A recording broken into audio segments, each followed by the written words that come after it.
this. And we're live, and it's ruined already. It's totally ruined. That's a new record. B-Dubs is... He's down. I am actually confused what we're even laughing at.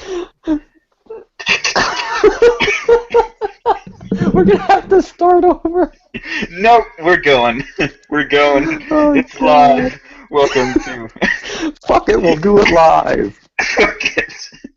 Bill O'Reilly, just fuck it. Dude, I had to mute my Episode mic. 5 of the ToonamiGAF podcast. I'm your host, Greg Zeno. This week we have our regular guests of Seda and B-Dubs, who might not make it. And this week we have a special guest, Soul Flares. We were going to have TUSR on, but God literally came down from heaven and punched him in the dick. So, yeah. Was it literally in the dick or? No, it was in the gallbladder, and then God also cut the internet to the entirety of Manitoba or whatever just to be. Yeah, no, he got screwed. I'm just. Did someone give B-Dubs like laughing gas? Yes.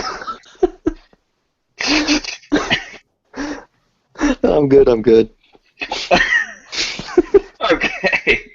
Okay. So, to start off with, by the next podcast, or, well, hold on.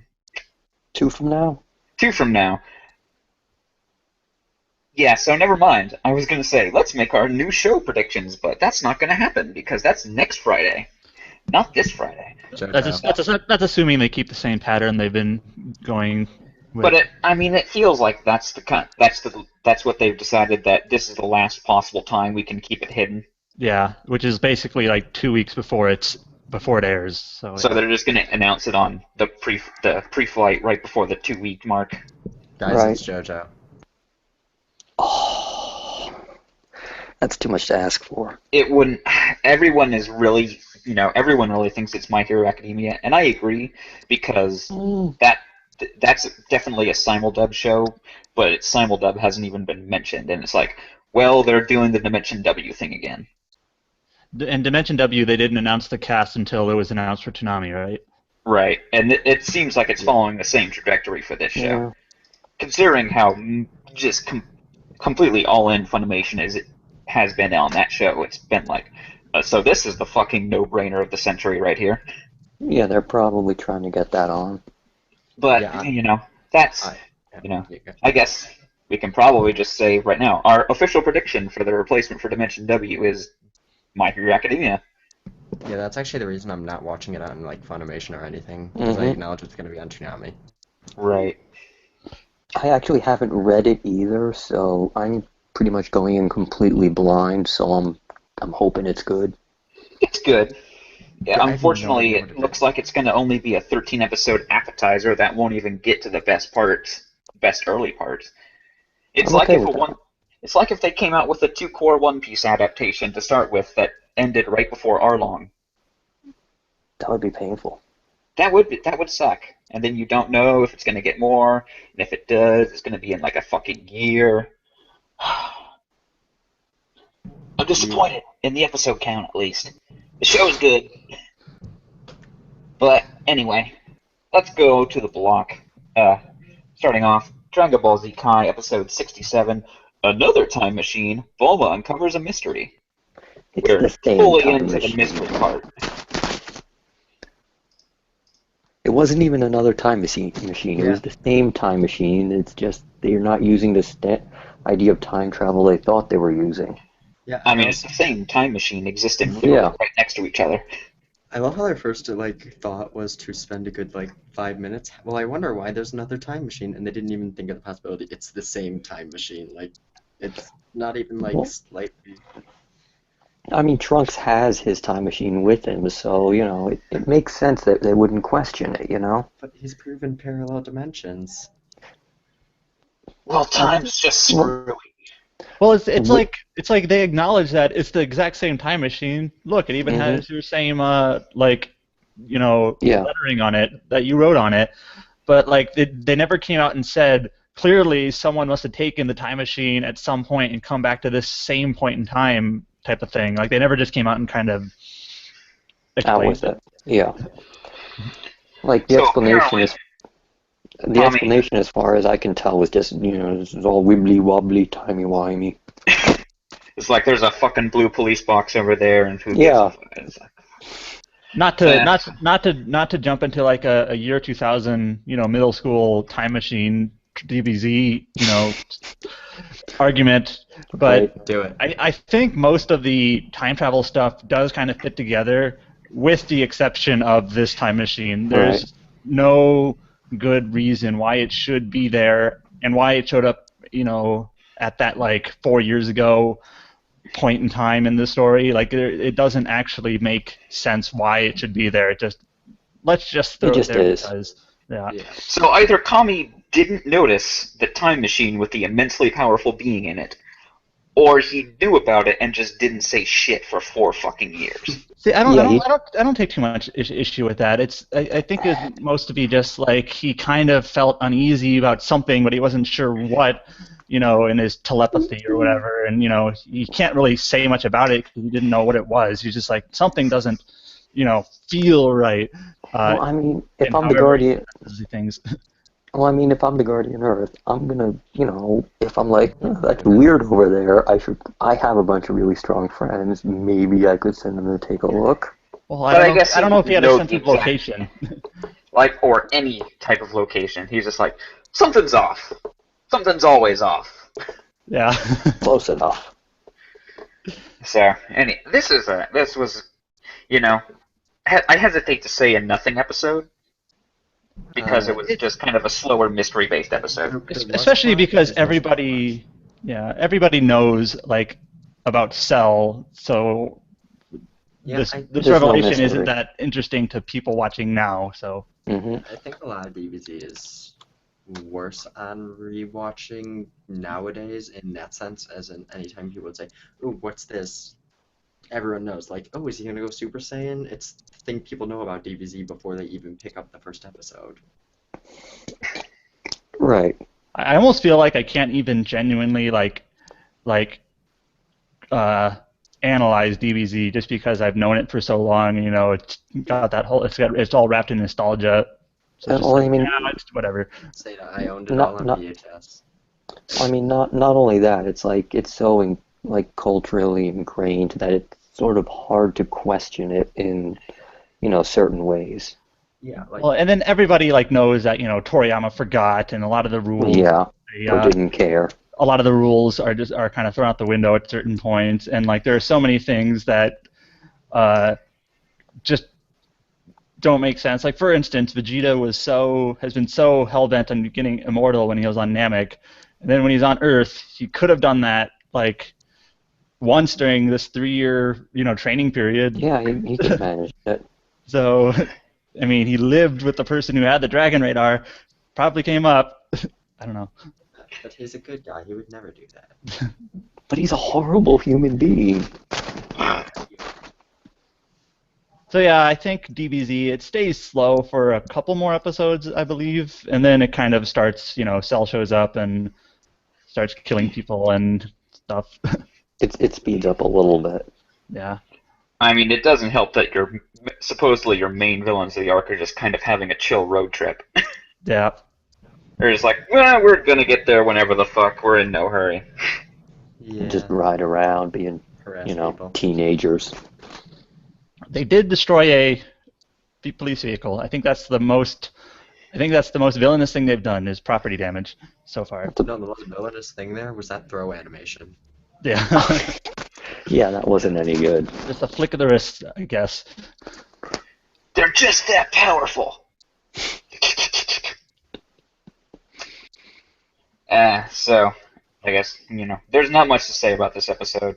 Yeah, I'm trying moving to come on. up with it. No. I have that much. Dimension W, Episode 9, The Key to Adrostia.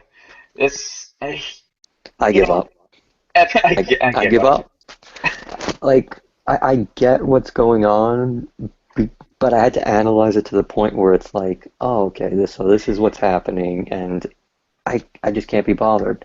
They're dropping too much plot on us too quickly. Half of this stuff should have been set up before, and apparently I'm hearing they've blown through like 40 episodes and like 40 chapters in like 3 episodes earlier, which, sort of That's not explains a great. lot. And No. I guess, Especially when it's what it boils down to is even if they are giving us all the information we need to know to understand what's going on, technically, It's too much. they're delivering it in a really bad way. They're basically like they're switching perspectives. They're jumping from past to present to like these dream like states that Kiyoma's in or whatever, and it's just. They left a couple of things a mystery for a while, and then they explain like what happened, several years ago on the island, and I feel like the way this is all set up is just not conducive. It's too convoluted for understanding. Yeah, as you said it in Thread Seda, even if they go and make something interesting at this point, or paraphrase Who cares? what you said, yeah, I don't care at this point at all. They have not done anything to make me care, and we're Just so end far it. in. Yeah, I believe the wording I used was they haven't earned my interest. Like, Yeah. I guess like for something like this, it's not quite the same. So this analogy isn't the best, but like when you like Ghost in the Shell, they'll have moments in Ghost in the Shell where they're kind of monologuing or talking with like they're kind of giving an explanation or a story or a background with a lot of dialogue. So but I how feel about like- the specific geopolitical politics of these 3 future nations that don't exist, huh? Yeah. How about that? Well, Let's I talk felt about like- that I- for 15 well, I- minutes. But at the same time, the character interaction, it makes it worth it. Right. Like if you're going to go into convoluted stuff, you better at least make sure the, people doing it are, interesting. Also, Ghost in the Shell was still linear. Like Yeah. it happened, in a timeline from point A to point B, where Dimension W is literally like all over the place through time and through like Space. in reality and some And also weird way. memories and dreams and fuck. We're all tomatoes. Get out of my dream! Get out of my memory! And somehow, Big O Season 2 managed to make more sense than Dimension W at this point. Shit, I haven't seen Ghost in the Shell or Big O, so now you guys are gonna kill me. Ooh. Hey, coming from me, I can't do anything.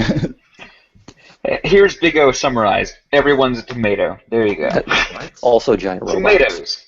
Tomatoes, tomatoes, tomatoes, tomatoes, tomatoes. Heck, everyone is orange juice. Also, men can't be defined by their memories. But, that sort of... Heck, I would say Big O. It managed to be interesting in its last several episodes, even if I didn't fully understand it.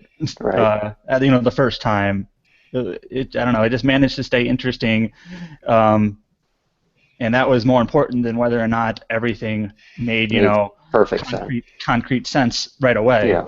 And so. Like we're willing to forgive convoluted plots or things that don't make sense right away if the story is interesting enough. If we care, then that's the thing. If they've built up enough, rapport with us to say, hey, I'm kind of going to go weird here. Are you okay with that? I mean, if One Piece suddenly decided to go like completely bonkers and go full Big O style, we'd be on board because I'd roll with that for a while. I mean, not for a long time, but for long enough to be able to say, okay, you've got enough rope to hang yourself. Let's see what you do with it. So with Dimension W, I want to maybe propose an idea. Do you think one of the reasons why it seems like a lot of people don't care is because they haven't really established our characters well enough? Our main characters are Kiyoma and Mira, but do we really care about these two? No. A lot of establishing of them as characters has been happening recently, and I think we are way too far into it. Yeah. Because, I understand having big reveals about the characters or development, but you can't do that after we didn't care about them for so many episodes to the point where this big reveal about their character means nothing to me. I also have no on-screen chemistry. Right. Honestly, I feel like the like Kiyoma's backstory needed to happen in like the first 3 episodes. Like we don't have to know that the little robot girl was her body was created for his girlfriend. You can leave that to inference, but we have to. If we had known about his past, then it maybe would have made him more interesting going forward. It would have planted the idea in our head that, hey, maybe, that's why he doesn't like her because, she's a robot and the robot was supposed to save his long lost love or something. Loser shows up and he's antagonistic to an extreme for some reason. Yeah, I didn't catch that. I caught that he was using numbers to like boost his own like weird whatever abilities, but like what exactly he was trying to pull there. Yeah. And it feels like he should be smarter than that because I think it should be plainly obvious that fucking with the numbers, you're gonna end up fucked. You're gonna end up like having 5 of yourself sprouting out of your stomach. Yeah, that never goes well. And speaking of going back to characters for a second, like I for shows like this, you don't always have to have like a villain type character, but I think it's helpful. It helps to have some character who's like you're like a more direct opposition to our cast, there's like we have this prince guy whose name I can't even remember. The Salva. Yeah, he Salva. has a name. Africa, right? And then like this last episode that introduced this other guy who's like a scientist who caused the problem on this Easter Island. We should have known about him earlier. Lame Orochimaru. No, he kind of looked like he kind of looked like he had Orochimaru's face with kind of mixed with that guy from Gurren Lagann. Both Steve Bloom character, both classic Steve Bloom performances. Yeah. Mm-hmm.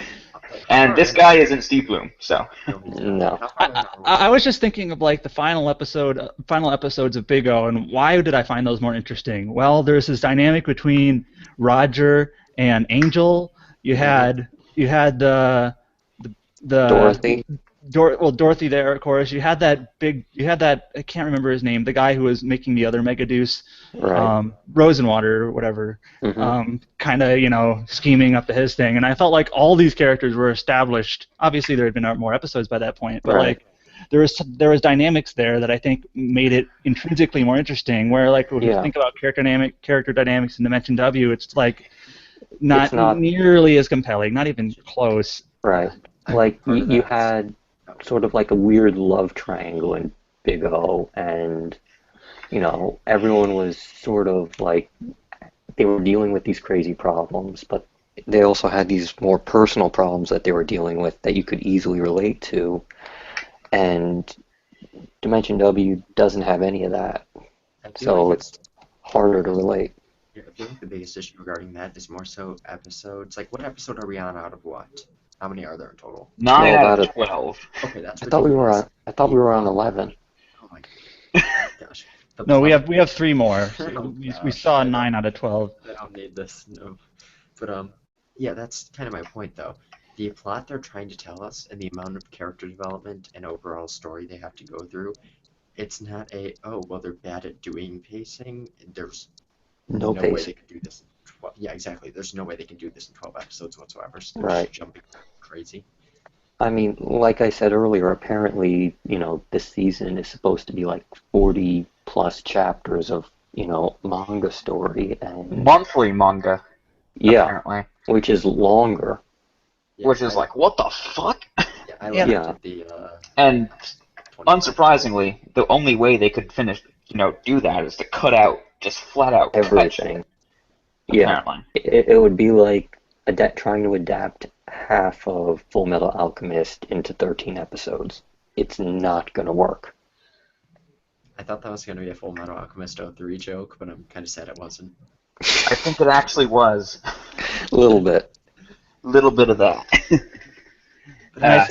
And I already talked about this once, but when they went through those 2 episodes at the Ghost Mansion or whatever, like I'm not sure. We needed it.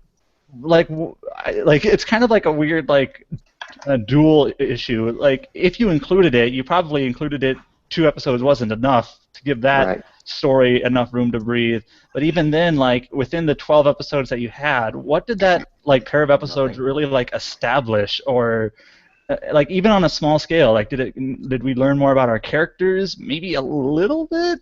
Yeah, I think we were introduced to the long blonde-haired guy, but that's But he's really Maybe about he it. could have But learned in a different scene. Like anything mean- could have replaced that, and we probably would have had the same amount of development. Yeah, we didn't need those 2 episodes. Hey, Soulflares, I think you might want to turn your mic up just a tiny bit. Oh, wait, That- up? yeah. I have it all the way down because I'm so paranoid. Well, right now you're pretty quiet. Yeah. Right now, you can kind of hear you in the background. It's like, hey guys, can I talk? Okay. You sound incredible. Talk. Yeah, you sound incredibly timid, and I'm pretty sure you're not a timid person. So Yes. No. I'm totally timid. Just Seda. turn it up a bit. Okay. That better?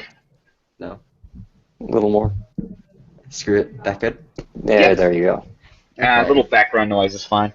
Anyway, Oh. so Soulflares, any last thoughts on Dimension W? Can I just review it and say skip it for anything else because it's not really worth your time in the slightest? There we go. Yeah. Like, I'm trying to think. I might hate it more than most of the bad shows so far because it's bland bad. Like, it's kind of nonsensical at times. I'm trying to think through it. I'd be having more fun with an SAO or an Akame ga Kill right about now. Yeah, SAO, Or if they SAO, I redid can that. laugh at this. I'm wrapping my head around it. Oh, actually, one side note we didn't discuss. I feel like a lot of it has to do with us group watching it, because the difference between watching that on your own and watching it in a group of a lot of people, like where you're talking the entire time, is completely different, because we can't think through half as much as someone sitting there watching it on their own. Right, but at the same time, I think they are going through way too much at any one time. Definitely. But I wonder how much of that is also by our fault from, watching it in a group. Yeah.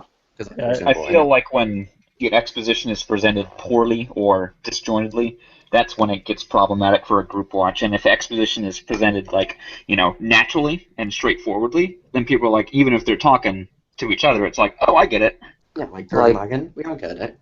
I also think it's kind of funny or amusing maybe how like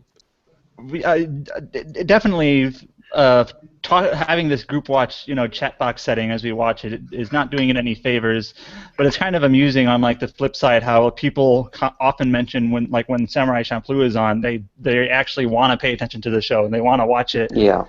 They don't want to. So they stop posting. Yeah, and Samurai Champloo is definitely not a complicated show. It's just kind of funny how a show like that is, that show seems to be, people are receive it well enough that they want to just watch it. Well, I mean, it's also that it's very compelling even when it sort of starts spinning its wheels a little bit. Like you care about Jean and Mugen and Fu, and they're very well established and they have a goal to accomplish. So you don't really have that in Dimension W. Like, you don't know what Kiyoma's driving. Even at this point, we still don't know what drives him to do what he does, other than he needs money and gas. Just generic hatred of coils or whatever, I guess. I don't know. I don't think that's enough. I don't think that's enough, though.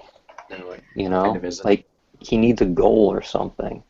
Something he wants to accomplish, and I think that's part of the problem, is that the characters are not complicated enough. Samurai Champloo definitely demands your attention, and yes. you give it to it, and then Dimension W also kind of demands your attention, but it's like blah blah blah blah blah blah blah, and you kind of just like shut the fuck up, Dimension W.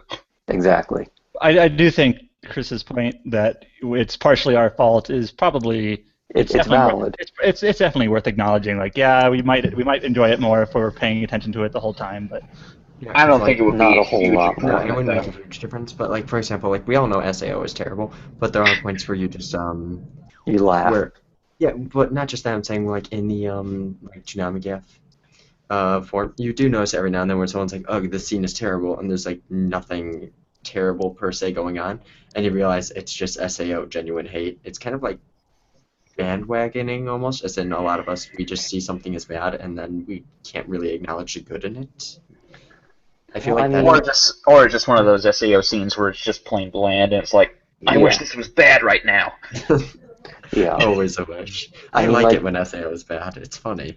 Yeah, I mean, like with SAO, it's either bad or it's bland. Like, there's, I went into this in the thread when it was airing, but there are redeeming ideas in there, much like Naruto. It's just that they're handled so horribly that there's no way it can possibly do well. I remember it's kind of funny how we're talking about SAO well after it's ended, but Yeah. like I know like at the ending of the ending of the second season, you know, they have this introduced character who it seems to be actually one of the better characters. And then they kill her. And then like her funeral was kind of really hammy, where they had literally like the entire world come to watch her die. It's like a clickhole. It's like a clickhole ad. It's like a clickhole story. No, What an inspiring story! The entire player base of World of Warcraft showed up to this person's in-game funeral. Well, it wasn't Are even we a both thinking funeral. about that same situation where they all like let off the fireworks and stuff? Well, it wasn't even a funeral, which makes it worse. It wasn't like, let's pay our respects to this person who passed away. It was, let's watch this person die. Die. Oh yeah. That's the worst of And it. then so like they had this character. What was her name again? I can't even remember. Super AIDS girl. Yuki. So they have this character who's actually like not a terrible character and was very well We voice should remember acted. her name better because we gave the voice actress best voice actress. Yeah, and then like at the very end of this little mini arc that was probably the best thing SAO had to offer, they That's bring not up saying much. Yeah, well, yeah, but then they bring up Kayaba again. Is like he allowed us to do this, you know, like with this gadget or whatever that Yeah, he built. And it's the just VR headset thing. Yeah. Literally, the last fucking scene of the show is just, hey, fucking it's Kayaba wasn't all that bad, right? Yeah. No, the mass murderer was okay. I really, as SEO goes on, like the writer felt the need to redeem Kayaba, like just over Again time. and again, and it never works. I'm gonna give the final word. I would rather have SEO SEO right now than Dimension W. And I'm not even really that, sorry about saying that. Gosh, if Dimension W has anything like the my armor is built from the space battleship scene, I will be content. That would be awesome. So let's move on to Hunter x Hunter Episode 2, Test X of X Tests. Everything is that, test. I don't think you have to say the X's in every title. Well, I'm going to. Okay, it's up to you. Everything is So- a test in this episode. Hunter x Hunter, 13 episodes of trying to get to the Hunter exam. Wait, It's, really? it's not that long. They're Not going to really. get there next episode. But it is funny. It's like, oh, it's This is part of the test. I don't know. I mean- I liked Yu Yu Hakusho growing up, so it reminds me of those tests like in season 1. Yeah. No, So- I mean, the thing that it's doing here is it's pretty good foreshadowing as to how the... Is someone's phone ringing? Yes, sorry about that. No, it's not mine. No, it was on your. No, that's not mine. Well, It was mine. Ah, it was you. No, It was but- mine. I'm sorry. Okay. No, but I mean, it's actually a good bit of foreshadowing in terms of how Hunter x Hunter breaks up the plot. It has, because everything is fairly well integrated into everything else, and just when you think you're done with one, you're not really done with it, but you kind of are, and they sort of roll over into each other very naturally. So I think it's a good way of getting you used to the idea that everything is part of everything else. Like the plot is fairly well interconnected, and this is a good way of getting that through. So I don't know like much about this show at all. In watching this episode, on one hand, it did feel pretty typical. There wasn't really anything especially unique about this episode, but considering we were just introduced to Gon, Leorio, and Kurapika, it kind of showcased their personalities a little bit. Like Kurapika is the observant one, kind of the not necessarily the brains of the group, but is the one that's paying He's attention. close. He's close enough. Well, he's observant. He's Yeah. the one who notices these things and kind of comes to conclusions more quickly. Leorio is the hothead. has his heart in the right place, but kind of sometimes is a little bit irrational or maybe runs too much on emotion. Yeah. And then Gon is kind of like your. He's the fucking weirdo. He's your Goku style idiot sort of, and that doesn't turn out well for him. So this episode was kind of split into two parts. And it kind of, I think someone mentioned this in the thread, but it was kind of mashed two episodes of the old anime together. Yeah. So the first part was like this exam that they had to answer, one or two, and it turns out the answer was to not answer anything. Because they specifically say you must answer one or two.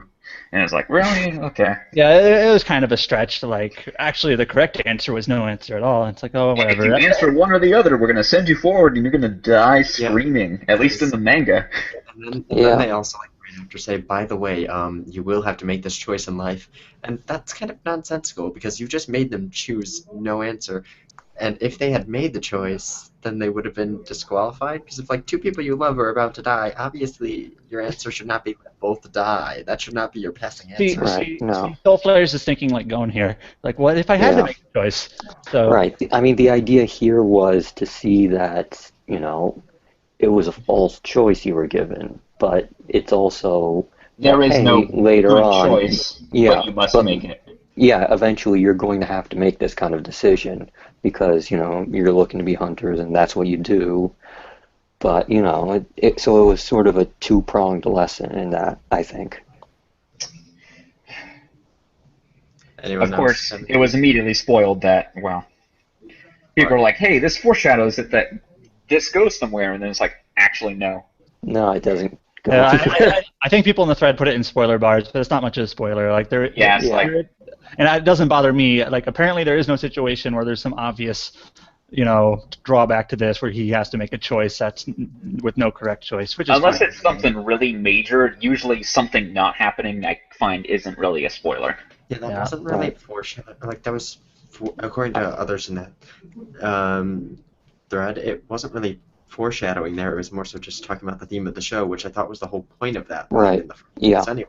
Well, actually, I kind of feel like a lot of foreshadowing in shows like this is almost too blunt. Like Gon saying, "What if I'm put in that situation?" And then you just kind of automatically assume, well, he's going to be put in that situation now. So the fact that apparently that doesn't actually come up, at least not so bluntly, is actually maybe a positive thing for me.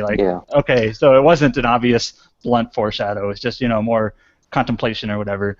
Hasn't come up yet. I mean, this is technically an ongoing manga, even though, technically ongoing. It'll be around for 5 more weeks and then disappear for 5 years. Yeah, I mean, I could see it maybe coming up in the next arc, considering, where it's going and whatnot.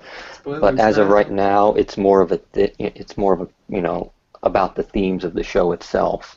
It's sort of getting that across that, these are the kind of situations these characters are going to be put in. Not necessarily that one, but ones where they have no good answers.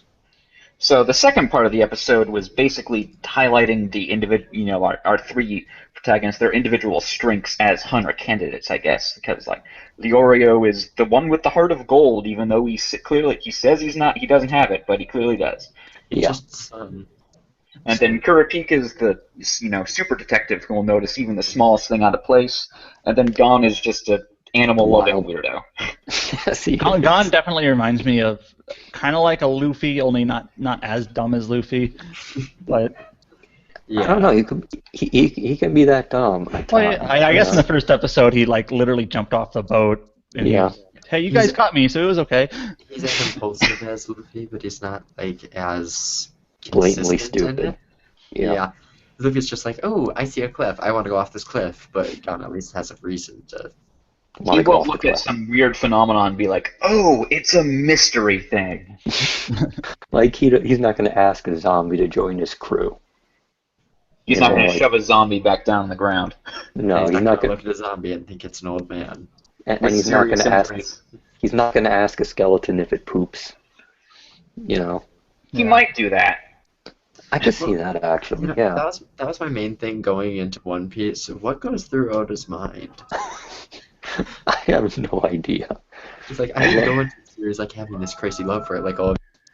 I think anytime you get like someone with that level of creativity, sometimes there's some oddities here and there. Suda. Sorry, I coughed. I didn't say Suda. What? What? I'm confused. Okay. So yeah. Apparently, they're finally going to get to the Hunter exam. Yes. And you're gonna scream when you see the first exam. Is it a math test? No, it's not. Oh, we're getting a new character next week. Yeah, we Yeah. finally get our fourth main character, who soon becomes the only other main character. What? Who DTL is gonna love. I mean, this is sort of a spoiler, but later arcs basically remove Kurapika and Leorio, and it's just the Gon and Killua show. Yeah. Why? Oh wait, What? that's even more spoiler, right? Yeah. Not really a spoiler. I mean, It- I don't have any context for anything, so knowing that sometimes some character prevalence is different. yeah. I mean, for a while it turns into a two-man show, and then it goes back and it brings back the other characters, and Does it work well though? yeah, no, it's great. Okay. It's not like a horrible thing, I mean, there's people who are going to be fans of those characters that are going to be pissed if, like if the only reason you watch the show is for Leorio, then, after the next couple arcs, you're going to be like, until he comes back, and then you're going to be like, fuck yeah. DTL will love it, though. Oh, he's going to love it. Yeah, what's the definition of GTL loving something? I don't have it. How yaoi If is it's it? If there are Is it two, Fujishi bait? if there are two young male characters, They have to be pretty. yeah, and they have to be friends. Yeah, 'cause Yes. I've like randomly been on forums, like someone's linked me something, and then like 10 posts down, I see a DTL joke. I'm like, what the hell? I'm not even on GAF. Oh, God! Are you kidding? No, No, I've seen, apparently he shows up on like my anime list or yeah, whatever. I've been linked stuff from my anime list, and then 10 posts. What? So is GTL just like an internet anime community mainstay? I think so.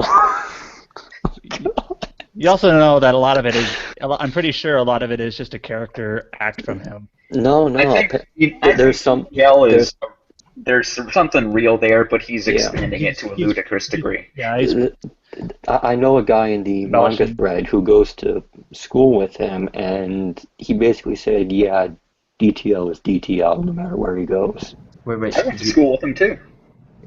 Oh, really? Wait, you I guys met went him to in school person. with DTL? Oh, how'd that go? Is he cool? He's super quiet. Yeah. But I knew it was him because he had his old Ace and Luffy kissing avatar as his phone background.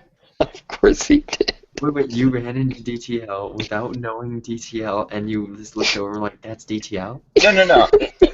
I realized that he was watching. I was dabbling in the University Anime Club, and I realized he was watching the exact same episodes as we were, and I was like, and I already knew he was going to Virginia Tech because, back when it was back when that officer got shot, not the massacre, Yeah. because that's a whole other pile of beans. It's like, okay, so he goes to Virginia Tech, and he's clearly Anime watching guy, the same things. Oh my God, he's been in the same room as me. Actually, I had that situation in my high school of 70 people. There's a guy 3 years younger who was like a complete fan of Persona GAF, so he like knew me and knew all my friends, and it was like, this is the scariest thing ever. Oh, God. So it should come as no surprise that he's actually a super genius and he's like a professional fungal scientist. Of course he is. He probably makes a lot more money than any of us.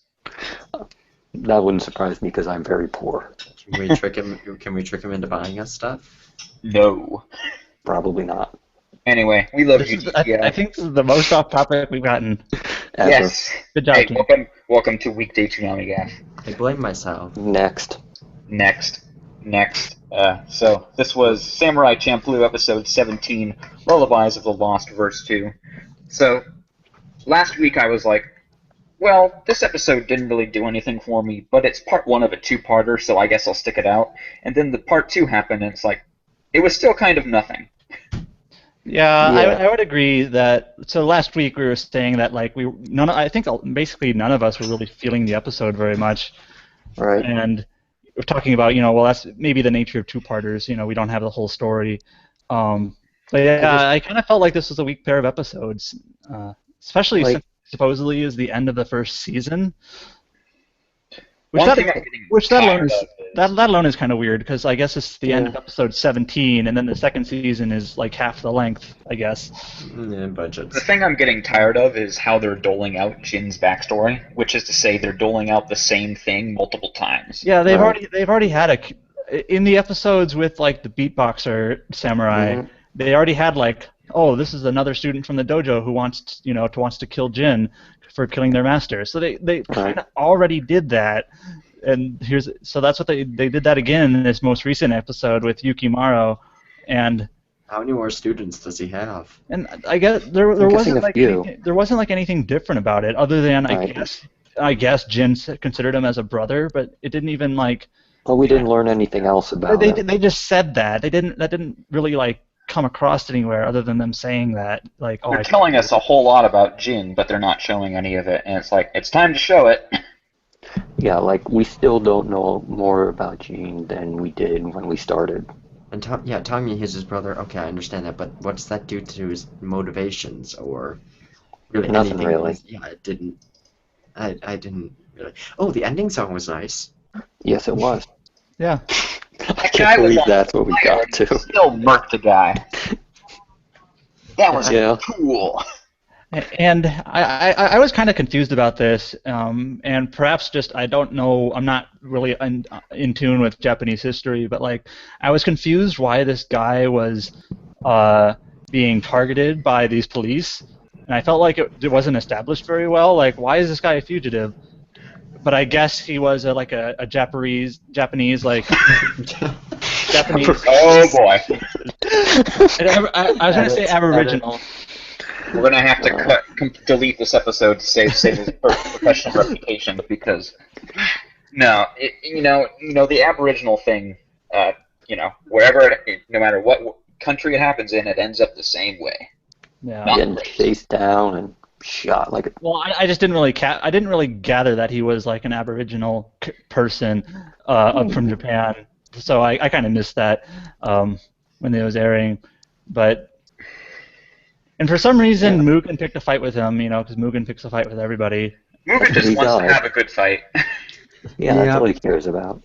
I mean, do we have a reason why though, or Not really. That's his character trait. Just what he does. That's just what he does. I actually felt like it was not.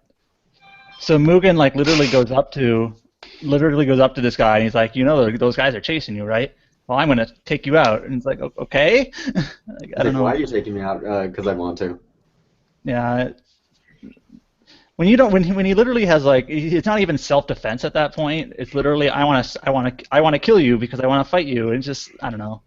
This is like the second time like these guys have accosted Mugen and he's killed one or two of them, and they've been like, okay, we're gonna leave you alone now, even though you just killed two of our guys. Well, I mean, it makes sense because he'd slaughter them in an instant, Yeah. I was just talking about Mugen taking a fight with this Okaru guy. That didn't really make sense to me, like why he picked that fight. And I know he kind of does that, but usually he has even some reason, like, hey, you stole from me, or hey, you tried to hurt me. Yeah. Yeah. That was a Samurai Champloo two-parter episode. That wasn't very good for a change. Did you guys like the whole Fu leaving, coming back, everyone splitting ways, or do you think that wasn't that? I actually mentioned in the last episode that Fu like kind of, I think the word I used was like exploded. Like she kind of just, when they were looking for like the ghost of Yosetsune or whatever, and then Mugen and Jin were just kind of talking about it, like, I wonder what this ghost is. And then Fu kind of exploded and is like, why are you guys looking for this ghost? You don't even care about me at all. I'm going to leave. And it's just like, really, Fu? And it's like, no, we don't, because you haven't given us a single fucking reason to. Yeah. Yeah. And then she leaves like in a temper tantrum for no reason. I kind of felt like it didn't... Well, I mean, I felt like the episodes basically served to sort of just reset up why these characters are together. Yeah, but... like, it just sort of revamped what we already knew. It didn't advance anything at all. It just sort of like... It cut tension between them. Like, they have this mild tension. It's like, oh, look, we're best friends again, we're all together. But I'm not sure that needed to exist in the slightest. Right. After 17 episodes, they should be more connected than they are. Yeah, and if Mugen, just a side note, if he truly wants to just stab people for the hell of it, why is he still traveling with Jin? Like, I get the plot because the script demands it, but it kind of defies his whole character. I think it's because he wants to stab Jean, but Jean is too good, so they must fight. It's kind of like I think in like episode 3, like one of the very first episodes, they had a similar thing where it's like I felt like the reason why all these 3 characters end up working together and going in the same direction never really made sense initially. Like, hey, let's join up and do it. They were originally doing it as a favor to Fu for her getting them out of their mess when they were captured in the very first episode. Or they whatever. don't go this far for someone just for helping you out for just that one thing. Yeah. I felt like in that episode, in like episode 3 or whatever, they came back together, or episode 4, because that was the first two-parter. Yeah, they came back together, and then they continued on their way. And back then, even I felt like this doesn't feel organic. Like, why are they traveling together at this point? Because the script says so. Yeah, at this point, episode 17 or whatever, you could kind of argue, well, they've been through so much together, so let's just see it out through the end. Yeah, that's the thing. That's kind of been the reasoning the whole way through, and I don't know, it never really sat right with me. Like, it kind of feels like, I don't know, like a Japanese RPG where, like, hey, the party's together, and now we're going to stick together for the rest of the game, even if it doesn't really make sense. And then, like, 3/4 of the way through the game, they have a big split up, even though it's like they've been through so much shit. It's like, these guys should be family right now. Mm-hmm. Right. I just want Flynn back in American Vesperia. Is that too much to ask for?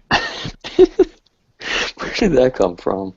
I was thinking party members who join you and stay with you, and how wrong that was.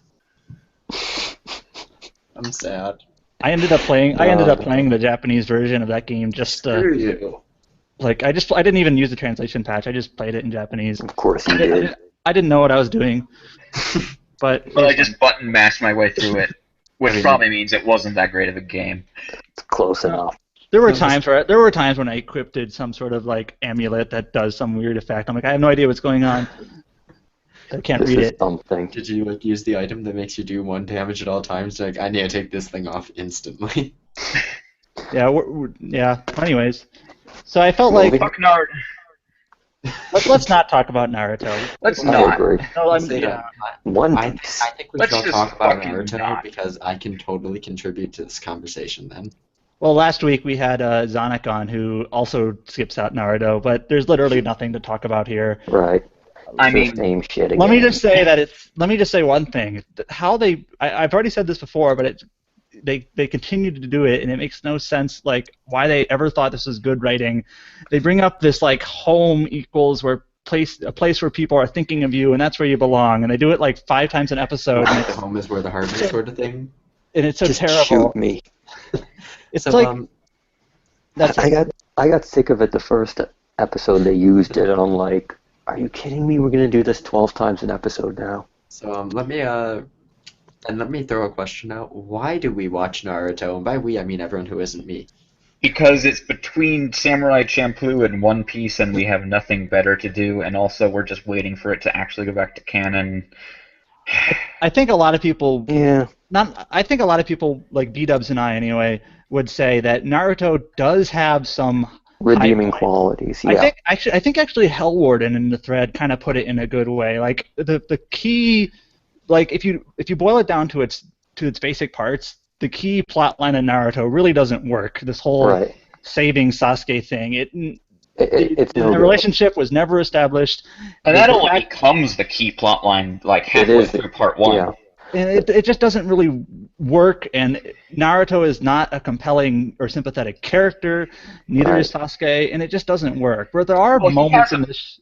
But everyone around them are good. I think the way Hellwarden put it, like there are moments in the show where like the immediate conflict or the immediate storyline is actually good. okay, Yeah. and you can kind of forget for a while like everything around it is broken. Mhm. I think the Shikamaru arc in the last act hit that at points, and there are points coming up. I think they kind of hit that at points, but then especially in filler, and even just not just filler, but when you get to like the more overarching story, that's when it just totally falls apart, and it just Right. Like, part of the Naruto Sasuke thing, the reason it doesn't work is they spent no time together.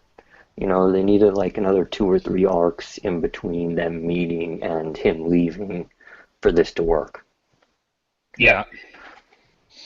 And moving on now. Yeah, Yeah. One So Piece. we said fuck Naruto, and then we ended up spending 5 minutes on Naruto. And it was introduced by the guy who has not watched Naruto. We just Of really course it want to talk about how much we don't fucking care about Naruto. Yes. Anyway, on to One Piece episode 343. Still the highest number on the block, Well, and will be forever. Well, it also skipped, what, 200 or something? 200. 207? Yeah. But his name is Moria, the Great Shadow-Seizing Pirate's Trap. It's the episode where we are introduced to the main villain. I mean, even though he's still shrouded in shadow, but, we get, He's the bad guy. why he's a big deal. He's another warlord. We previously saw Crocodile, and the Alabasta arc was a warlord, so that kind of gives you a basis of how powerful this guy Okay, is. just to remind myself, a warlord is basically a former pirate who It's the a government basically hired. Like, hey, you can still kind of be a pirate. We're not going to come after you, but you have to like Do what we want. you have to pay attention. You have to If we come knocking, orders, and we'll give you some sort of jurisdiction over something. Well, they're I mean, basically How does that work? they're What privateers. government? The world government. They're basically privateers that answer to the world government, and they can do whatever the hell they want, so long as when the world government says, "Get over here, we're going to do something," they show up. Okay, this isn't really talking about the episode, but kind of more general stuff. So like, Crocodile was kind of put in charge of. No, he just he decided just kind of took took- over he wanted to take Alabasta over a wasn't his- country. Okay, that wasn't an order from No, world like- government. That would make sense. Okay. they can do whatever they want as long as when the government needs them to do something, they do it. Okay. Like Crocodile was kind of like he was trying to take over Alabasta so he could get to the Pluton, right? Right. Basically, he just kind of set it up so that it looked like he had set up his legitimate business there in the casino thing, and that's why he was hanging out and saving it from pirates and all. Right. So, basically, this is the 1, 2, 3, 6 warlord, Yeah. Yes. and So the- 5th of the current warlords that we've been introduced to, because Crocodile ain't one anymore. Nope. So we've got Mihawk, who was the first one. He kicked Zoro's ass back at Baratier. Speaking of Mihawk, it does seem kind of weird. Like, so Mihawk's a warlord, but what does he do what does he actually do for the government? Like, from what we can tell, he just kind of roams around on his Well, own. the One person warlords vote. specifically are They get to do whatever the hell they want, so long as when the government says jump, they say how high. 'Cause the I don't think warlords are How are they gonna find him? He's in a freaking rowboat wandering around. he just by himself on his boat. so the warlords. Their intended purpose is to they kind of act as a Deterrent. like don't become a pirate because the world government's got these guys in their boat and you don't want to deal with that. They Right. also are they're also presented like the world government kind of views the world as like 3 main powers. There's the world government and the Marines, or there's just the Marines. There's the warlords and there's the 4 emperors, and they kind of Right. keep each other in balance. And Right. The four emperors being pirates. Yeah, they're basically the kings of the new world, which is where they're going right now, which is where Luffy's going right now. Have they introduced? I have been 2. spoiled on We've a met little 2. of this. No, So we've met 2 so far. have they And actually we've been- referred to them as emperors yet? Yes, that was Yes. when Garp showed up at the end of Water 7. He's like, Right. okay, here's the four emperors, and here's all of them by name. Yeah. Shanks and Whitebeard, who have, they had their meeting. Yeah. They're 2 of the strongest. Yeah. And that's then they're so far unseen are Kaido and Big Mom. Yes. Okay. And oh boy, Don't fuck with Big Mom. get there in 14 years. Yes. Wait, Anyway. 14 years? No, that's just a joke, but it's more like 7. Oh, God. Anyway, so we were introduced to Mihawk. We saw Mihawk, and then in the Arlong arc, Jinbei got name dropped. name dropped Jinbei. Jinbei. Right. Just to clarify, so I don't know if this is my memory or if this is playing tricks on me, but one of the characters, I guess it was one of Zoro's lackeys, was like, Orlong was one of Jinbei's pirates, so he's a Right. big deal, or Mhm. something. Okay. Yeah. Yep. It was used to help hype up Arlong So by even though we have saying, no idea who Jinbei is. right, Well, jury's still out. He's coming. yeah. And so then, after that, there was Crocodile. We know about Crocodile. And Mhm. then in Skypea arc, we were first introduced to Doflamingo and Bartholomew Kuma. And they Right. just kind of did nothing. They were just like, hey, these guys are warlords too. Well, I Yeah. remember Doflamingo. He showed up on Jaya, and He showed up in the first episode of One Piece to air on New Toonami. Yeah. I remember him. I don't remember what he said or what he did. I do remember him going up to, Yeah, he wrecked that guy's face. that one. What's that character's name? The guy whose Bellamy. voice. Yeah, Justin Cook. Yeah, He showed Bellamy. Yeah, Bellamy. He went up to Bellamy, and I don't remember what he said, but I'm assuming he learned about Luffy at that point. Like, He doesn't really care about Luffy at this point, though. It's more like, how are you such a little shit, Bellamy? I'm gonna wreck your face. yeah. Doflamingo is especially great because it's like from his introduction to kind of realize, oh, this guy's definitely going to be a major villain in the future, and then it's like Yeah. 7 years from his introduction to when he actually does become that major villain. And the entire time, you have no idea what his power is until fairly late in his particular arc. Yeah, how the hell am I supposed to remember half this stuff over these giant gaps? You Like- don't. Because I know a lot of people say, oh, well, they did hint at this, and then they, like, reference back to, like, in the Going Merry episode, I remember Yeah. there was a lot of references back to, like, 150 episodes ago, like, Mhm. it clearly foreshadowed it, and I'm just like, yeah, I guess now that you pointed it out, I remember that, but how Oda was I plays the supposed to- long game, man. There are a couple of moments where you do realize, like, I remember when I was watching Skypea, they showed, like, the Mary fixing itself, Mhm. and at that point I kind of, like, bookmarked it in my head, so to speak, like, okay, they're going to explain this at some point, right? Right. They're not just going to leave this as some unexplained phenomenon, so I kind of expected that being called back eventually, even though it happened, like 100 episodes later or whatever. But there are some times where they introduce something and you don't even realize it at the time, like, this is going to play a role 100 episodes from now, which Right. so More than that. That's dark. Ooh. Anyway, so then there's also Bartholomew Kuma, who, let's just not say anything about Kuma right now because oh fucking shit. all yeah. I remember is they showed him and they kind of said his name in that one episode that like happened right before Yeah. Toonami's airing, and I don't remember like if he even did anything at that point. Just He kind of doesn't. introduced He him. doesn't. He just kind of stands there menacingly holding his Bible. What I love about him is I wish they had translated his name fully because his full English name is Bartholomew Bear, which is like what? Yeah, Kuma is Japanese for bear, right? So Yeah. And Right. the bear motif is not even Yeah. Hidden. I disguised just at think of all. Monokuma or Kuma Shock. and I know Yeah. like I know in Persona 4 Teddy's Japanese name is Kuma, so All of the original 7 warlords have their very specific animal motif. Yes. That is very obvious. And even the ones that we haven't been introduced yet. So, anyway. Yeah. I wonder. And what now we've been Gekko's is. introduced to number 6 Moria. that we've been introduced to, Gecko Moria, voiced by Chris Guerrero of Team 4 Star. Who does he voice in Team 4-Star stuff? He was Dr. Gero and Cooler. Huh. You did a good job with those. He does a great job. Did we find out this episode what his power was? No. That's still that's kind of still Yeah. mystery. We did learn he has like his own version of Lock, Shock, and Barrel from Mhm. Nightmare Before Christmas. Yeah, I saw We are that.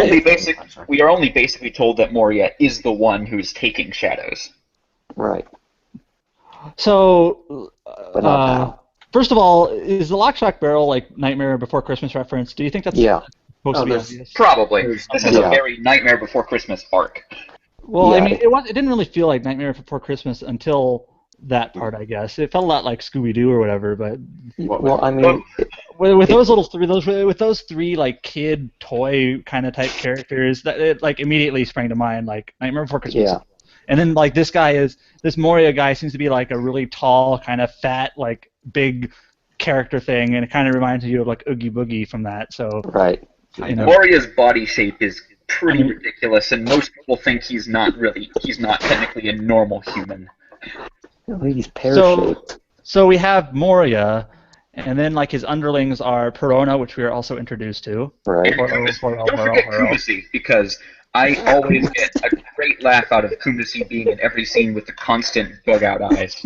Wait, what? He just like, Kumasi, his eyes Her are bear. always bugged right the fuck out. Wait, who are you talking about? No, The Perona's giant bear. Oh, the Perona's bear thing with like the railroad hat. Yeah, like that thing is constantly legit shook. Kumasi Yeah. is basically the Sindri to Perona, to Perona's Hogback. But I was just trying to establish who our like Right. foes are going to be in this episode. You have the And big that is boss basically Moria. this episode's purpose. It's like, Yeah, okay, the here's ending of the villain episode lineup. basically set it up like here are the eventual combatants that I'm assuming are going to take on one of the Straw Hats. So You have Hogback, Big the Boss, mad scientist, yeah, and then you Absalom, the have invisible guy, and Perona, the weird ghost lady. Also the not swordsman Brooke. guy, Not but not Brooke. Brooke. Yeah. Are they all interesting fights at least? Oh yes. So, Perona's is great. Perona's is fantastic. I'm expecting Perona's fight to start with Sanji and Sanji to get totally clowned. That's my prediction. Well, no. No. Okay. Yeah, right. And so Hogback's is more, he doesn't really get a fight because he can't really fight. Yeah, he's kind of weak. He's that typical character who like creates underlings or Right. some sort of stand-in to fight for him is his creation or whatever. Not exactly spoilers here, That's but that was my guess. not exactly spoilers here, but Hogback's, major rival in the arc is Chopper. So, Yes. and then Absalom, people don't really like Absalom all that much. It makes sense though because he's just this weird rapist guy, and like his entire thing is it's very old school horror movie, like where they, because he's just that weird dude, and his fight kind of sucks because you're hoping it's a good one, but then it's not. So And then it lasts way too long. yeah. Unfortunately, I don't think invisibility powers really lend themselves well to a shonen power-up. You say that, He but has other tricks up his sleeve, literally, but I don't know. I have no idea if this is a good comparison at all. But I'm kind of imagining something like Goldo in the Ginyu Force. It's like they have a power up that seems like it would be unstoppable, but I'm assuming some personality quirk or some stupid thing, So gets here's yeah, pretty much. well, Absalom's is that he can't take his eyes off Nami, so Well, plus he's an idiot. yeah. yeah. And then, they're all, not Brooke. He's still in the background, but he uses a sword. I'll give you 3 guesses who he fights. Oh yeah, that's a fantastic fight. Oh yeah. And then Moria, of course, he'll fight Luffy. But, even though this is the introducing the villain lineup episode, there's still that one very, very, very, very, very large aspect of the villain lineup that hasn't been introduced yet, so we'll Yes. get to that later. Yeah, I don't know what you guys are talking about. No, that one's gonna just like everyone's gonna be freaking out. Yeah, I haven't read that. I will say that Probably should. I don't take a ton of issue with it, but I do think like it's. I hope there is some wrench thrown into this somewhere. There, Yeah, because, I'm kind of expecting it, Say but that like having like CP9 and literally having like each character Yeah. pair up with someone in CP9, and they kind of mixed it around a little bit. Like Sanji initially took on Khalifa, and then obviously that didn't work out. But having like each character pair up with an enemy to take them out, and then kind of setting that up again, yeah, is no, kind of does seem a little bit rote. So A lot I'm of hoping they Mark throw is- some wrench into there. It's not Yeah. as straightforward. no. The last arc was really the last One Piece arc that sort of does that type of Pairing. one-on-one pairing setup. And honestly, I kind of miss that. Yeah, there are people that at this point do think that Oda's taken too much emphasis off the fights and put too much on the plot in general, which It kind of ends up being like, how every Luffy fight, basically, like he starts fighting the guy, and then everyone else has their fight while he's kind of fighting him off and on, and then he finally gets the actual, few episodes where he's fighting constantly. Yeah. It kind of ends up being that for everyone. Oh. Thank you. It still works though. Oh, okay. I'm thinking, Okay. yeah. So yeah, the villain introduction episode, it was pretty good. Yeah. There's still a We few got wrenches even to more get thrown ridiculous into it. laughs. The laughs in this arc. Oh, that's the other part. That's the other part of the. Where does he get this stuff from? What the hell is with these laughs? I don't know. This is the last arc he does the crazy laughs, so, Okay, Like you he know. laughed himself out this arc. So it's not some Japan thing or anything. That's not It's normal just Oda. anywhere? Okay. The dub is direct, like keeping the laughs exactly the Okay, same. because the first time I heard like fuss, so I was like, what am I listening to? It's a laugh. Like basically, the only laugh, like funny laugh after this is Blackbeard's. Well, we already saw his, though. Yeah, but it's the only one that sticks around. What was Blackbeard's laugh? That was it. He was saying that when he was fighting Ace.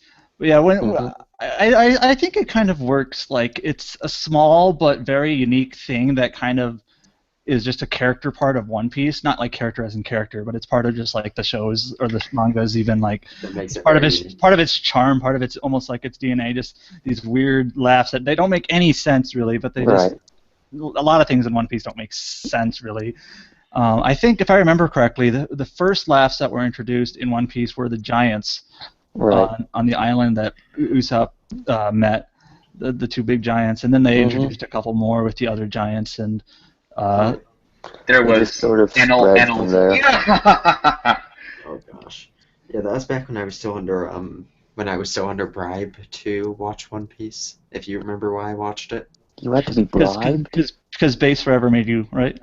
Yeah, the agreement was I don't even remember that. he had to play Persona 3, Persona 4, and I had to watch One Piece, and he gave me Trails in the Sky. So And you came out a better person, right? Yes, he did. I came out a weirder person. Close enough. So anyway, once again, One Piece episode discussion transformed into can't wait for the next few episodes. I mean, isn't that how it normally is going to go? Yeah. 'Cause One Piece is very slow-moving per episode. Like, not necessarily the episodes themselves are slow, but the amount of content they go through, it makes... I mean, you can end up in an arc for... If you think they cover little content now, then... Well, I mean, it's also in terms of we're so far ahead that, you know, everybody knows what's coming and how interconnected. Well, I mean, in general, like how interconnected everything is, and it's a very hard thing to talk about a specific One Piece episode without trying to reference a million other things. And I mentioned this before, like Soulfires mentions just the pace of the show, and that's definitely not ideal, but I think it kind of still works because we do like the characters and the character interactions. So even if there's like a quote filler like scene between two characters, like this didn't happen in the manga or whatever, usually it's still kind of entertaining enough on its own. Like the Weakling trio, you know, running and screaming. I know some people thought that maybe got a little bit old, but at least for a few episodes it was amusing enough. There's still more. Yeah, but then you have like shows like Naruto, which are also slow moving, that doesn't have nearly as good at characters. And I think the hypothetical I mentioned was like, could you imagine that instead of the Weakling trio, we were following like Naruto, Sakura, and Sai instead? It'd be unbearable. Yeah. I just realized there is at least one more crazy laugh later on I can think of, and I'll just say the name, Pika. Oh, fucking hell, that's the best. I heard the name, but I don't know what it is. That's like 7 years. You know, I would say you're joking, but 7 years is what, 350 episodes? That's depressing. Yeah. No, it is I swear to God, it's the funniest thing that's happened in the series in like since Thriller Bark. So I was reading the manga, and I understood. It's a very audio-focused gag, but I was like, oh, I get it. I understand what's happening. And then I watched the Japanese version of it, and I was still completely fucking blindsided. Like I was like, what? I died laughing. I fell out of my chair. So what I can gather, this Pika character and their laugh is some. It's not the laugh. It's not the laugh. Something about this character alludes to something else. Zeta, we're gonna have to remember this for 7 years. Yes. You don't have to remember it. It's just fucking hilarious. Whether you know it's coming or not, you can't help but laugh, and that's one of the things I'm worried they might have trouble managing. In the dub. Yeah. Like, Anyway. if they nail it, it's going to be spectacular. We've gone so far off rails here. Yes, we have. It's We're time still to shut it down. We're still Soul on Flares. Do you have any last thoughts on One Piece tonight? One Piece, it's okay. It's good. I don't really have much else to say other than in terms of knowing anything ahead, the only thing I know is the thing I accidentally posted in Thread like an idiot, if anyone remembers. Wait, what was that you posted? Seda, do you remember when I was trying to get to the One Piece episodes list and I found out on Funimation if you delete the episode and you just go to like One Piece /episode, it automatically links to episode. Oh, that's the one thing I haven't spoiled on too. There's What? one big spoiler in the title somewhere, I guess. Oh, The, yeah, that yeah. one. The Death of Blank is the episode name, and Yeah. if you delete the Yeah. episode name from Funimation, I did that trying to like quickly search the episodes. It links directly to that episode. Yeah. Yeah, I think that's one of those things that's just so hard to avoid. Yeah. Well, that's well, like I mean, the biggest thing that happens in One Piece. yeah, like the biggest shock. But it actually made the news in Japan when it happened. Like the nightly news when it happened in the manga. Not Like- really, holy shit, this character died, but more like, holy shit, a character actually died in life. Yeah, like it Well, made the nightly news. Was like it in a flashback at least? No. Well, here's the thing. Like, even though I know it happens, and now anyone listening to this is probably, it's kind of weird how we're stepping, we're trying to Yeah. tiptoe around this, even though I'm assuming most people are aware of it. Yeah. I don't know. I don't know any of the context behind Luffy, it. obviously. I don't know any of the reasoning or the context or who. I will say that this arc So I don't think it's been totally like ruined or anything like that. No. this arc is this arc and that event are basically part of the same big saga.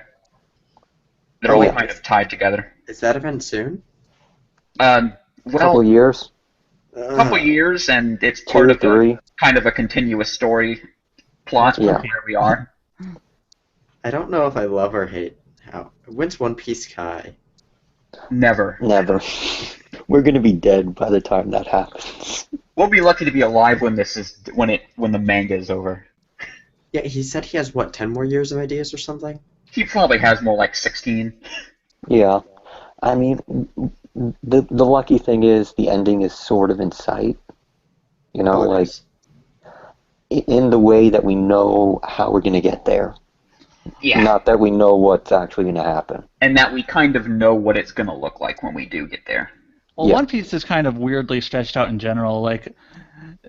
Like supposedly in world, like all the events from the beginning of the show to Eni's lobby like took place in like 6 months, Yeah. something like that. It's like really, that was only 6 months.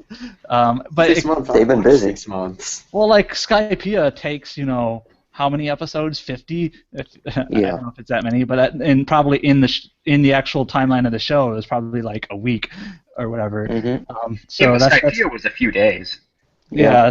So that's kind of the thing. And like Eni's lobby, the attack on Eni's lobby was like 1 day or 2 days maybe, but it takes 30 episodes to get through. Right. Well, That's I just mean, kind of it's how it that is. it's that So even if you- storytelling time. It's like you tell a story and it takes longer for the people reading it than it does for the people living it.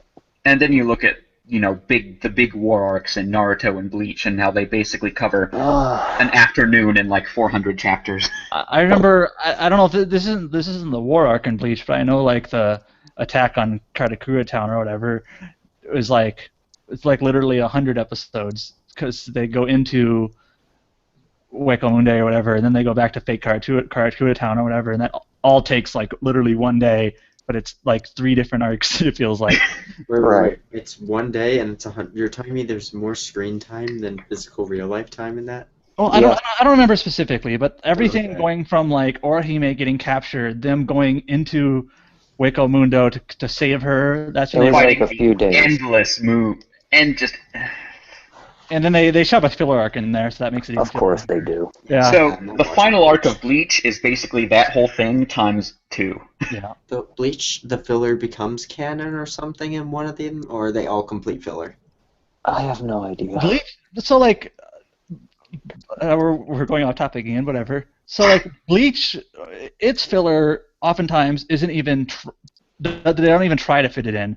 Right. I remember It would like just be, like, I remember randomly. there was one episode like the end of an arc was Ichigo meeting what's his name, the number 4 Espada, Yeah. Ulquiorra.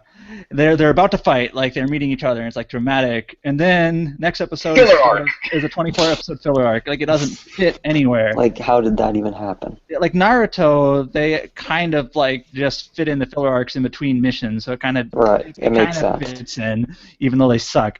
But It's because in Bleach that Bleach, they don't even care. They probably that's because you can't really fit it into the story at all. You just like Right. let's just throw it in. We're not even going to try to. and We're not also even going in to try to Bleach, explain it. it's Yeah. the hardest thing in the world to not catch up to the manga. Yeah. It's like you can't predict when you're going to do it because fucking Bleach manga, man. Anyway, we're so fucking off topic. Yes, we It's are. time to shut this down. What was the topic? I don't We're know. talking about One Piece. Oh, right, One Talk Piece. about anime. Yeah, Anyway, so that's the thing with One Piece. It's a great show because whenever you talk about it, you can't stop speculating and talking about, you know, Bleach. oh, I wonder where this is going to go. Or, man, I know where this goes and it's great. So, So in Yes. today's episode, we talked about SAO, DTL, and Bleach. Yes, we did. Whatever the hell we talked about at the beginning. Yeah, someone has to analyze. I'm worried for people who start watching this and have to explain what B-Dubs is laughing about. I don't even understand what I he's don't know either. I think he was laughing at me doing the Brook sip sound from the bump. Oh. No, No, it was I don't think it was before that. I think yeah. he's just bit by like the giggle bug or whatever. and just couldn't Yeah, stop. I He have started no laughing and he idea. couldn't stop laughing, so I started laughing because I couldn't stand how ridiculous it was. Laughter does that to people. It's like the hiccups. It was. Oh, god damn it. You summoned them. It's time to go. All right. We'll see you next Bye. week for the episode 6. I So- will. No. Thank you Goodbye. for being on, Soul Flares. I got wrecked. And once again, thank you, Theta and B-Dubs. We'll be back. We'll be back next week with another episode of the ToonamiGAF podcast. Goodbye.